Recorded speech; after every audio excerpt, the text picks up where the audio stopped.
Good morning students. Today's our topic is subject verb agreement.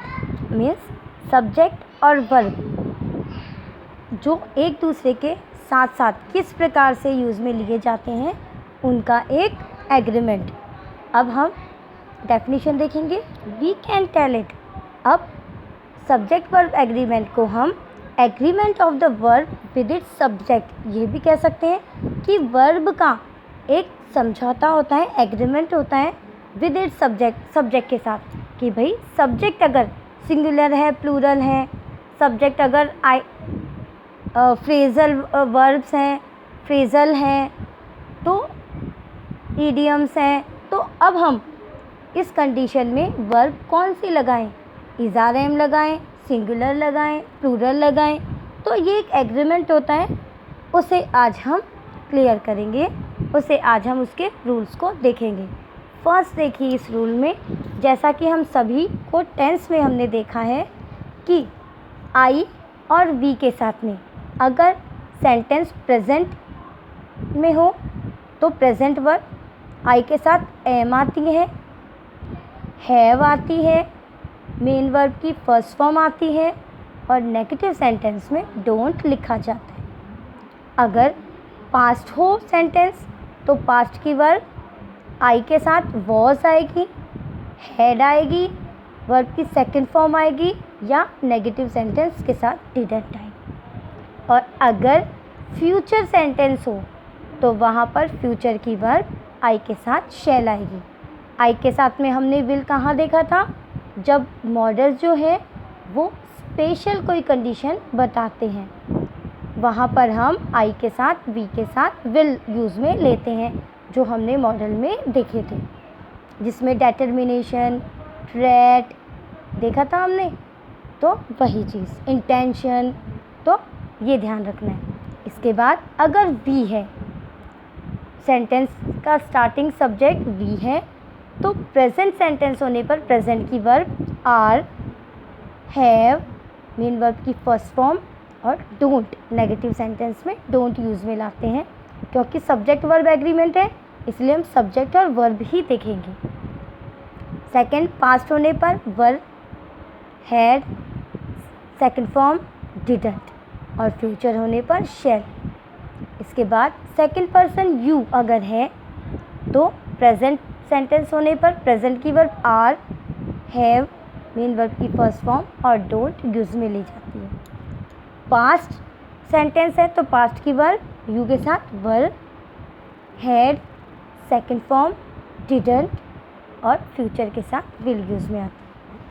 अब third person ही या singular subject अगर है तो प्रेजेंट होने पर इज़, हैज़ मेन वर्ब की फर्स्ट फॉर्म के साथ एस या ई एस और नेगेटिव सेंटेंस में डजंट. ये हमें सेंटेंस लिखने में भी काम में आती हैं. जब भी हम कोई आंसर जो है प्रेजेंट के, पास्ट के या फ्यूचर के लिखते हैं या लेटर में कोई सेंटेंस बनाते हैं तो वहाँ पर भी ये वर्ब्स हमें यूज़ में आती हैं, इसलिए ये ध्यान रखना है. पास्ट होने पर ही या सिंगुलर सब्जेक्ट के साथ वॉज, हैड, सेकंड फॉर्म या डिडंट नेगेटिव सेंटेंस में डिडंट यूज़ में आती है और फ्यूचर में विल. वैसे ही शी और इट होने पर इज़, हैज़ मेन वर्ब की फर्स्ट फॉर्म एस या ई एस, डजंट. अब पास्ट होने पर वही एज इट इज़ जो हमने ऊपर देखी और फ्यूचर होने पर वही विल. अब दे या प्लूरल होने पर आर, हैव मेन वर्ब की फर्स्ट फॉर्म, डोंट और पास्ट होने पर वर्ब हैड वर्ब की सेकंड फॉर्म और डिडंट और फ्यूचर में विल. जैसे कि हम सेंटेंस बनाते हैं कौन से यूनिवर्सल ट्रुथ वाले होते हैं, the sun rises in the east. तो सन क्या होता है, सिंगुलर है तो सिंगुलर के साथ क्या आएगा, वो सिंगुलर है तो क्या आ जाएगा उसमें, सन राइजेस. अब राइजेस क्या है, मेन वर्ब की फर्स्ट फॉर्म उगता है. नेगेटिव होता तो डू नॉट राइज या डज नॉट राइज, ऐसे ही आता ना. देखिए डज नॉट, डू नॉट ऐसे ही होता है. तो ये चीज़ ध्यान रखनी है। डज़ नॉट कहाँ आएगा? जब सिंगुलर होगा। डू नॉट कहाँ आएगा? जब प्लूरल होगा। तो सन क्या है? सिंगुलर, इसीलिए डज़ नॉट। अगर सन की जगह क्या होता? स्टार्स और शाइन होता तो क्या आ जाता? डू नॉट, क्योंकि स्टार्स क्या है? प्लूरल है। तो ये चीज़ ध्यान रखनी है हमें। हम सब्जेक्ट के अकॉर्डिंग वर्ब यूज़ में लेते हैं, उसी को हम सब्जेक्ट वर्ब एग्रीमेंट कहते हैं। अब इनके ये तो कॉमन रूल थे, सिंपल। हम जब टेंस के सेंटेंस बनाते हैं तब ये यूज़ में आते हैं। अब हम इसके स्पेशल रूल्स जो हैं वो देखेंगे। तो सेकंड, टू सिंगुलर, दो सिंगुलर जो एक वचन होते हैं सब्जेक्ट, चाहे वो नाउन हो चाहे वो प्रोनाउन हो। दो सिंगुलर नाउन या प्रोनाउन, नाउन मीन्स संज्ञा, प्रोनाउन मीन्स सर्वनाम, अगर कनेक्ट्स विद एंड, अगर ये दोनों एंड से जुड़े हुए हों, वी कंसीडर दैम प्लूरल, तो हम उन दोनों सिंगुलर नाउन या प्रोनाउन को क्या मानेंगे? प्लूरल मानेंगे। और अब प्लूरल अगर मानेंगे तो क्या हो जाएगा? उनके साथ प्लूरल वर्ब ही यूज़ में आएगी। तो ही एंड आई, अब देखिए ही क्या है? प्रोनाउन, आई क्या है? प्रोनाउन। तो एंड आते ही क्या हो गया? ये दोनों प्लूरल हो गए, इसीलिए यहाँ पर क्या आएगा? आर। आईएनजी फॉर्म है, आईएनजी फॉर्म में is are am was verb. तो अब यहाँ पर या तो आर या फिर वर्ब, दोनों आ सकता है, दोनों आ सकता है। तो ये अब हमारे ऑप्शन पर डिपेंड करेगा, इज, एम या फिर वॉज यहाँ पर नहीं आएगा। आई होने के बाद में एम भी नहीं आएगा। क्यों? क्योंकि रूल क्या कहता है? टू सिंगुलर नाउन प्रोनाउन, दो सिंगुलर नाउन या प्रोनाउन अगर एंड से जुड़े हुए होते हैं तो वो प्लूरल माने जाते हैं, और प्लूरल माने जाते हैं इसलिए वर्ब भी प्लूरल आती है। Clear? Rama and her sister, Rama और उसकी बहन। अब देखिए ये भी क्या हो गया? सिस्टर सिंगुलर है पर एंड से जुड़ते ही ये दोनों क्या हो गए? प्लूरल, इसलिए यहाँ पर आर। ठीक है। अब नेक्स्ट थर्ड हम देखेंगे, when two noun which connects with and, जब कोई भी नाउन, दो नाउन एंड से जुड़ा हुआ हो, बोथ हैव आर्टिकल, और दोनों ही नाउन के साथ में आर्टिकल हो, इट कंसीडर प्लूरल, तो उसे हम क्या मानेंगे? प्लूरल, क्योंकि उस समय वो दो नाउन होंगी ना कि एक।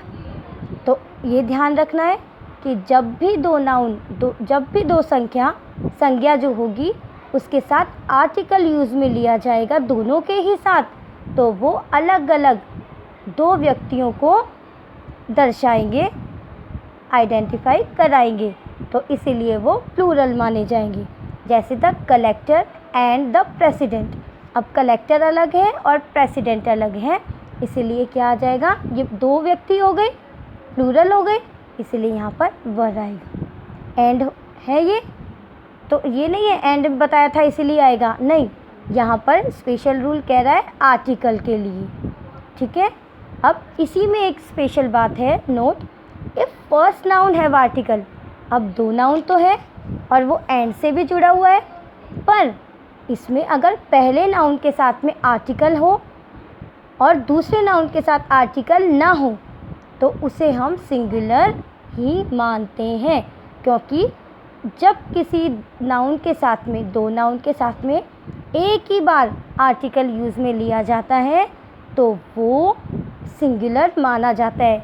वो दोनों पद जो हैं वो एक ही व्यक्ति के माने जाते हैं। जैसे द कलेक्टर एंड प्रेसिडेंट, अब यहाँ पे कलेक्टर जो है वो प्रेसिडेंट भी है, क्योंकि यहाँ पर आर्टिकल नहीं है, तो हल्का सा अंतर है, बट ये हमें ध्यान रखना है। The collector and the president होता तब तो ये क्या होता? प्लूरल हो जाता, but the collector and president यहाँ पर आर्टिकल नहीं है, तो ये दोनों एक ही व्यक्ति हैं, इसीलिए ये सिंगुलर है, और सिंगुलर के साथ क्या आ जाएगा? वॉस। अब इसकी जगह इज़ भी आ सकता है, भाई इज़ वॉस दोनों आ सकते हैं। अब इसमें हमें ऑप्शन देखने होंगे। ठीक है। फोर्थ इसमें रूल है आपका, when two subject represent one thing means कोई भी क्लॉज वर्ड जो होगा वो एक ही चीज़ को दर्शाएगा, बट कनेक्ट विथ एंड, पर उसमें एंड भी आएगा। एंड वाले रूल में तो हम देख रहे हैं डबल डबल आते हैं, पर इसके कुछ स्पेसिफाई रूल्स हैं।